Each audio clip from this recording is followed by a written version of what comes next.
இவ்வளோ 50 ஆர்டிஸ்ட் இருக்கிற படத்துல எனக்கு என்ன ரோல் இருக்கும் அப்படின்னு நான் எதுவுமே கேட்காம அந்த காலுக்கு எஸ் சொல்லிட்டு வந்தவ தான். And that's what we are seeing today. Feeling so proud to be a part of this mega cinematic experience. இந்த சவுண்ட்ல, இந்த ட்ரெய்லர், இந்த இந்த இன்னைக்கு நம்ம பார்த்த காட்சி, அதை பார்த்த உடனே I felt so proud. And I felt, oh, இன்னொரு வாட்டி நான் எஸ் சொன்னது கரெக்டா தான் சொல்லியிருக்கேன்.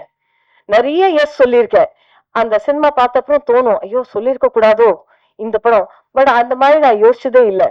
என்னோட நீங்க ரோஜா பத்தி பேசினாலும் சரி, யோதா பத்தி பேசினாலும் சரி, கூலர் காண்டி பத்தி பேசினாலும் சரி, எந்த அழகன் பத்தி பேசினாலும் சரி, நான் யாரோட ஒர்க் பண்றேன்னு தெரியாமையே ஒர்க் பண்ணி தான் இது வரைக்கும் வந்திருக்கேன்.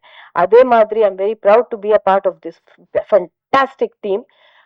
நான் செட்டில் வந்த உடனே மோகன் பாபு சார் என்ன கேட்டார், ஏன் நீ என்னோட அப்போ 90s நான் உனக்கு 2 ஆஃபர் அமிச்சேன், ஏன் என்னோட நீ ஒர்க் பண்ணல? நான் சொன்னேன், எனக்கு தெரியவே தெரியாது sir, maybe I was busy அப்படின்னு சொல்லிட்டு.